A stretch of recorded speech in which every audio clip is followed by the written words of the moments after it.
Guys আমি বরাবরের মতো এই গেমে ঢুকে লবির মধ্যে দাঁড়িয়ে আছিলাম, তারপরে দেখি যে রনি লাইনে, তারপরে রনিরে ইনভাইট দিলাম। রনি কি বলে শুনেন। হ্যাঁ রনি ভাই। हेलो भाई भाई तुम्हारे একজন সাবস্ক্রাইবার তোমার ভিডিও দেখে তোমার এর জন্য পাগল ভাই এর কেন মু ছোট ভাই ঠিক আছে, ওরে গ্রুপ আনো, ওরে গ্রুপ আনো। ও ভাই বিগ ফ্যান ভাই, তোমার গ্রুপে আমি আসলাম ভাই। লো ভাই তোমার উনি গ্রুপে আসলাম ভাই, বিগ ফ্যান। ভাই বুঝছেন কি? তোমার ভাই ভিডিও দেখে ভাই আমি মনে পড়ে ফ্যান ভাই। আচ্ছা ভাই বিগ ফ্যান টু ভাই, ধন্যবাদ তোমাকে, অনেক অনেক ধন্যবাদ। তোমার সাথে একটা করে দিলা ভাই। আচ্ছা ভাই ঠিক আছে, তুমি আমার সাথে অ্যাড হইবা, আর তার আগে একটা শর্ত আছে। ভাই একটা ধরো ভাই, একটা ধরো ভাই, একটা ধরো। তোমার সাথে সাথে শুনতে লাগিয়েছি ভাই, বলো ভাই কি সত্য বলো। আচ্ছা ঠিক আছে, শর্ত মানতে রাজি, তাহলে তোমরা দুজন থাকবে, আমি একা থাকবো, একটা কাস্টম ম্যাচ হবে, বুঝছো? মোবাইল দিলে একটা করো ভাই। আচ্ছা ভাই ঠিক আছে, কাস্টম খেলে লই। কাস্টম যদি হারাইতে পারো আমার, কাস্টমে যদি আমার হারাইতে পারো তাহলে কাস্টম খেলবো। কাস্টমে যদি হারাইতে পারো তাহলে আমার ফ্রেন্ড লিস্টে ঢুকতে পারবা। তো দেখো, আমার যদি হারাইতে পারো তাইলে আমার সাথে অ্যাড হইতে পারবা, বুঝছো? আচ্ছা ভাইয়া, তাড়াতাড়ি কাস্টম বানাও। আর গাইস আমি এই ভিডিওর মধ্যে এমন একটা জিনিস রাখছি, এমন একটা কোড রাখছি, এই কোডটা যে বাইর করে কমেন্ট করতে পারবো তার একটা মান্থলি গিভওয়ে করা হবে। দেখেন খুঁজে পাইন নাকি, পাইলেই মান্থলি পেয়ে যাবেন। তো দেখো, ছোট ভাই তোমার বাসা কোথায়? তাইলে আমার সাথে অ্যাড হইতে পারবা, বুঝছো?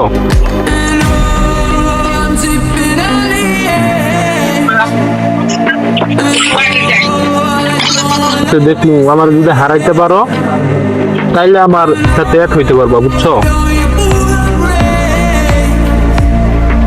গাইস এই ভিডিওর মধ্যে আমি আগেই বলে দিয়েছিলাম, ভিডিওর মধ্যে কিন্তু গিভওয়ে আছে, আর ভিডিওর শেষে বলে দিব আমি কোথা থেকে সেই কোডটা সংগ্রহ করবেন। এই কারণে ভিডিওটা শেষ পর্যন্ত দেখেন, স্কিপ না করে। স্কিপ করলে কিন্তু বুঝতে পারবেন না ভিডিওর কোন জায়গার মধ্যে কোডটা দেওয়া আছে। আচ্ছা ঠিক আছে, ঠিক আছে, তাহলে স্টার্ট দিলাম। রেডি?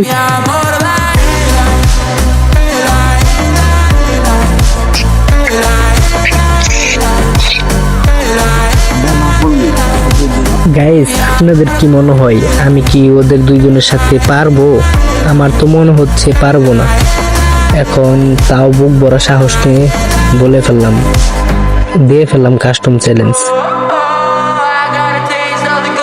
এইদিকে দেখেন আমি গোলাল মেরে এক গাইতেছিলাম, তারপরে একজনটা, ও ভাই একজনটা শেষ, একজনটা নক করে দিছি। এখন ওর পালা, এই একজনটা মেরে দিতে পারলেই তাইলে আমার ম্যাচটা আইসা পড়ে।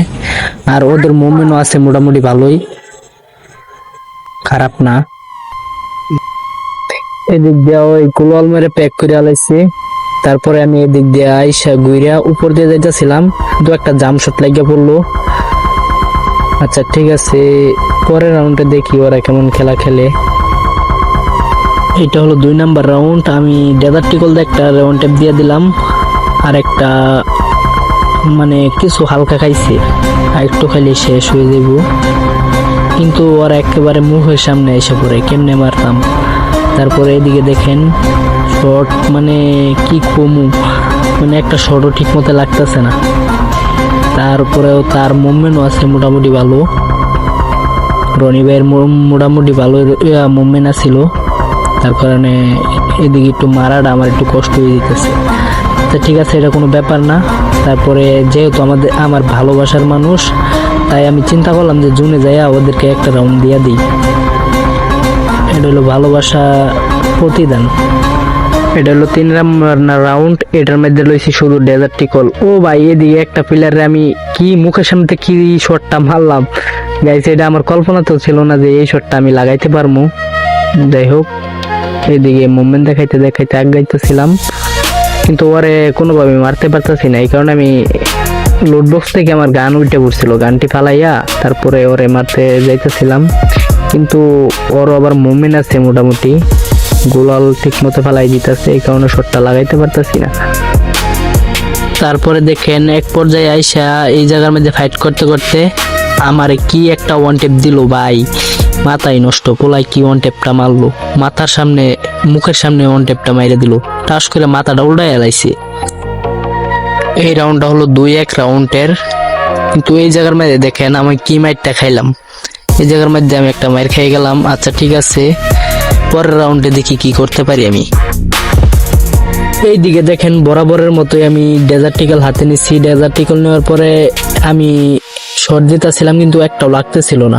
পরে এদিকে একটা প্লেয়ার দেখি একটু নেট সমস্যা নাকি, এর নক করে দেওয়ার পরে এদিকে ও ভাই সাপ একসাথে 2টা শট কি সুন্দর করে লাগছে, এটা মানার মতো আর কি, সেই সুন্দর ছিল শটটা। এই রাউন্ডটা আমি আবারও ডেজার্টিক্যাল নিচ্ছি। ডেজার্টিক্যাল নিয়ে তারপরে মুভমেন্ট করতেছিলাম, দেখি এবারও কি একটা শট দিতে পারবো আমি মাথার মধ্যে, মাথাটা কি উল্টায় মিলে মারতে পারবো নাকি, এই টার্গেটটা নিয়ে যাইতেছিলাম। আর আমার ভিডিও যারা যারা দেখেন তাদেরকে অসংখ্য ধন্যবাদ। আর এখন যারা দেখতেছেন, যারা এখন পর্যন্ত আমার চ্যানেলটা সাবস্ক্রাইব করেন নাই, অবশ্যই একটা সাবস্ক্রাইব করে আমার পাশে থাকবেন। আচ্ছা এইদিকে আমি গোলাল মেরে আগাইতেছিলাম, তারপরে শট দিতেছি মাগার একটা শটও লাগতেছে না, কিছু করার নাই। এমনি আরো আমি নিচি লোকের ডেজার্টিক্যাল, আর কোনো গান নিছি না। ওরা খালি আমার মুখের সামনে আইতেছে, একটা পিছন দিয়ে একটা সামনে দিয়ে, এখন কি করবো এইটাই চিন্তা করে কোলার পাইতেছি না আমি। তারপরে এদিকে একটা শট মিস শট, আমি হাল ছাড়ি না। এ ভাই সাপ গাইস, দুঃখের বিষয় হইলো একটা কারেন্ট চলে গেছে আমার। এখন গাইস আমার হাতে আর কিছু করার নাই। ওরা যেহেতু আমার ভালোবাসার মানুষ, আমার গ্রুপে এসে আমার সাথে অ্যাড হওয়ার চেষ্টা করছিল। তারপরে রনিরে একদিন কারেন্ট আসলে আমি গেমে ঢুকে রনিরে কমু যে রনি তুমি ওই প্লেয়ারটারে গ্রুপে আনো, আমি ওর সাথে অ্যাড হয়ে নিবনি। আর এমনি তো ওই আমার ফ্রেন্ড রিকোয়েস্ট পাঠাইছে, আমি কারেন্ট আসলেই অ্যাকসেপ্ট করে নিব। গাইস আজকে কারেন্টের জন্য আর ভিডিও বানাতে পারলাম না, আজকে এই পর্যন্তই। পরবর্তী ভিডিওতে সবার সাথে আবারও দেখা হবে। তো গাইস এখনো যারা যারা সাবস্ক্রাইব করেন নাই, প্লিজ একটা সাবস্ক্রাইব করে পাশে থাকার বেল আইকনটি বাজিয়ে দেন। ধন্যবাদ।